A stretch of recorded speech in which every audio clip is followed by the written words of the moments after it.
Hey everybody, happy Saturday. It is Jillian here, and if you're not familiar with me and what I do, I'm a dietitian and an entrepreneur and a mom, and I usually come on here and talk about health related stuff and weight loss related stuff. And I also blog at jillianmcmullen.com. So a lot of times I'll come on here and just talk to you about what my latest blog post is about, and that's what I'm going to do today. I posted something a couple of days ago on it was kind of like 4/5 reasons that a lot of people view weight loss surgery as really high risk and a reason not to go forward with it, and why those reasons are often false, or maybe just more of, we see that as an itty bitty, we see these things that are really giant and all, but really they're just kind of itty bitty, rare reasons why somebody might not want to do it. And so I want to kind of bust some of those risks that people view it as, and if it's something that you've ever thought about for yourself, then to view it more with an open mind, or maybe somebody that you know has it. And honestly, you probably do know somebody that has had it, and but you don't know that they've had it. So it's more common than we realize, and there's just a lot of people that really aren't open about it because the view that it gets. So the purpose of this live is not really to go into the whole, what surgery's what, just more to give you a little bit of an open mind about it, and certainly not to tell you what you should or shouldn't do either. Now, a lot of times people will ask me, have I had surgery myself, or am I somebody that has ever struggled with my weight? And I'm not. So I'm not here to speak from personal experience. It's just that about 10 years ago, I found myself working in a corporate setting, which was kind of the beginning of my my weight loss career. And then I moved shortly after that into a position where I started working in the weight loss surgery department. So it's just kind of what happened in my career.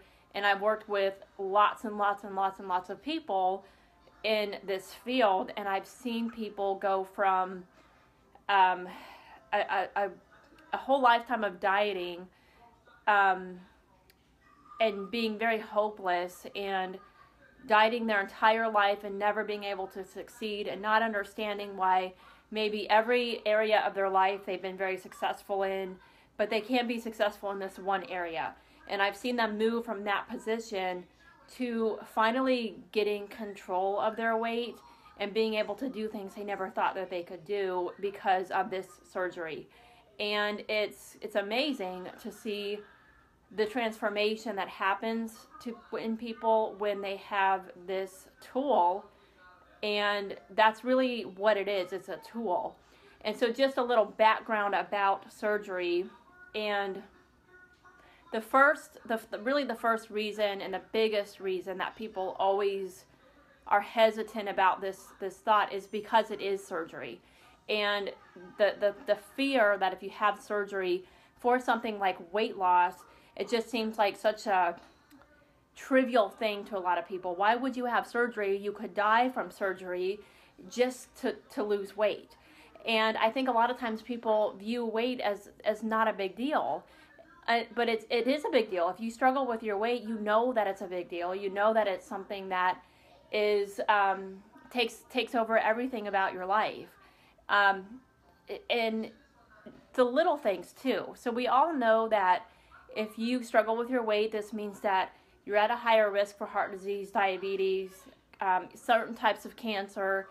And we all know that that's there. But we also know that there's little things like crossing your legs. When you get on an airplane, are you going to fit in the seat? When you go to the restaurant, are you going to be able to get in the booth versus the chairs? And I'm not saying this to make anybody feel bad. This is just the reality of people that I've worked with.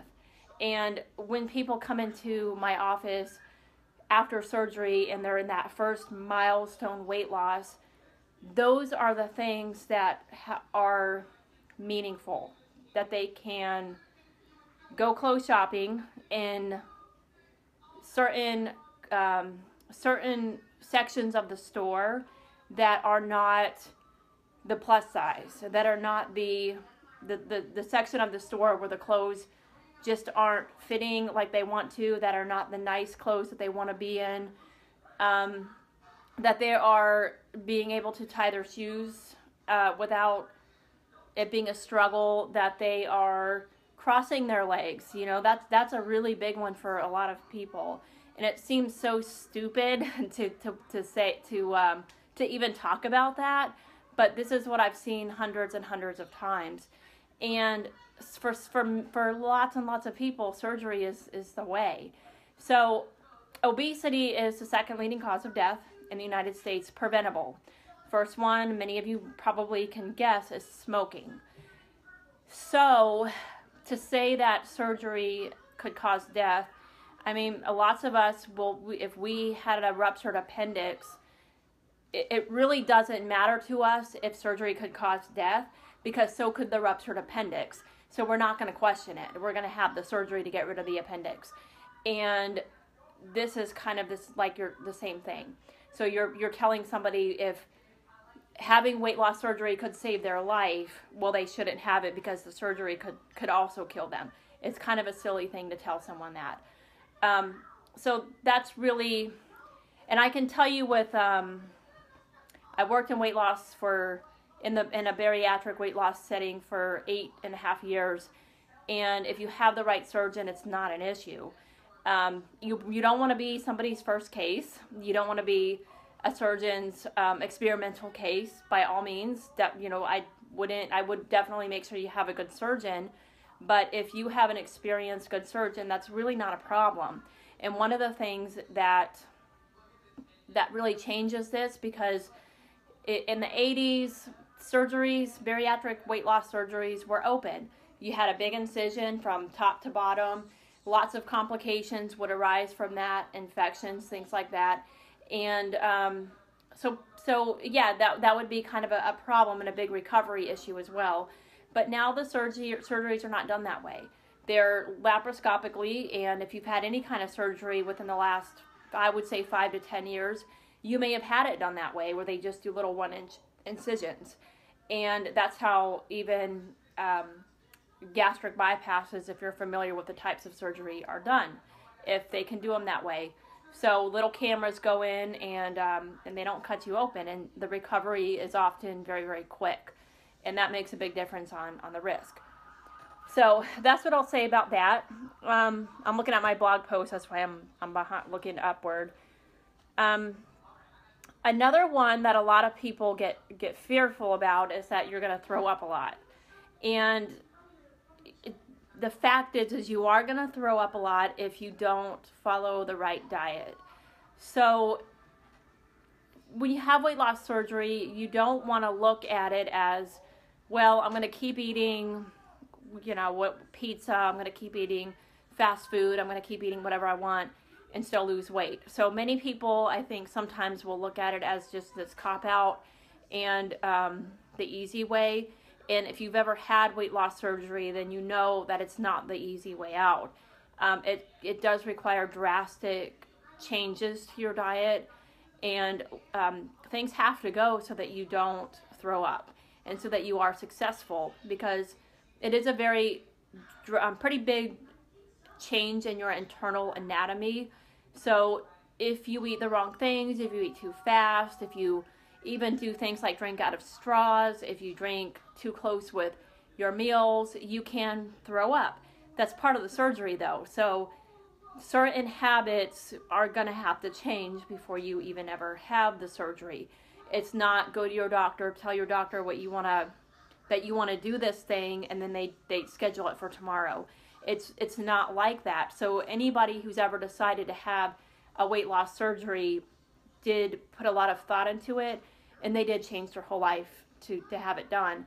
And it's permanent. So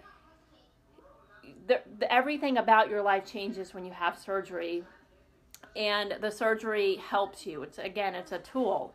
So yeah, you could throw up. I've held trash cans for many people when they come to see their dietitian and they ate something hours before that hasn't worked its way through. Kind of sucks if you're that person and that your dietitian's holding a trash can for you to throw up because you ate the wrong thing. It happens, and that's not a complication of the surgery. It's a complication of bad habits that the surgery is just reinforcing for you.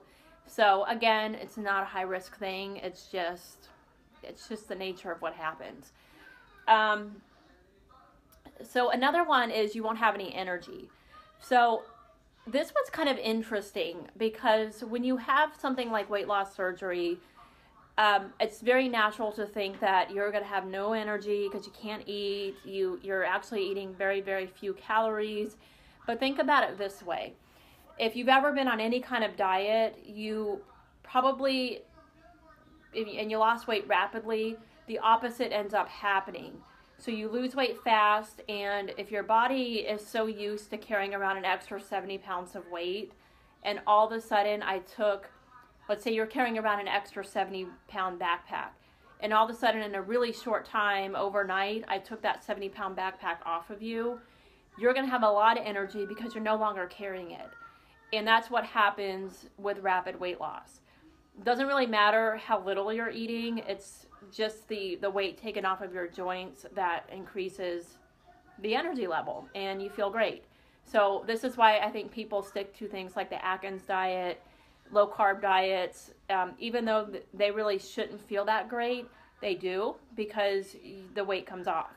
And same thing with weight loss surgery.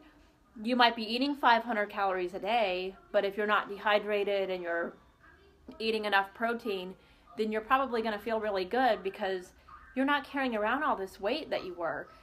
Carrying around a lot of extra weight really does wreak havoc on your energy levels. So again, that's another myth that a lot of people are scared of, and why they kind of shy away from the thought of having a surgery for weight loss. And then the last one is a big one. Why would I do something like this just to gain it all back? And I can really understand that one because if you have lost weight 100 times in your life and you've always gained it back, why would you want to do something like this that's more permanent and then you've got nothing left if you gain it all back? Statistically, without going into the details of surgery, why it is, why this happens, but statistically, 1 in 5 people do gain their weight back. So, 20% of people are going to put all the weight back on, and then after that, there's really medically nothing that anybody can do for a person who has regained their weight. And I'm not talking about the lap band. So if you're watching it and you've had the lap band, it's because that is not a change in your physical body inside. If you regain weight after that surgery, there's still something that can be done. But other types of surgery, if you've gained weight back after that one, usually there's not a whole lot that can be changed. But having said that, 4 out of 5 people, or 80% of people who have weight loss surgery and lose their weight, go on to live a life where the weight never comes back on. So this means that this is really the only real closest thing that we can say to a cure for obesity. Somebody who maybe is 100 pounds or more overweight. It's the only thing that we really know of that is a permanent cure for obesity. If somebody's yo-yo dieted for their whole life, they can't get the weight off, they get it off, but it always comes back on. The only thing that is really known to permanently keep it off is surgery. And so again, I'm not telling you that if that describes you, that's what you should do, because it's your body and it's permanent.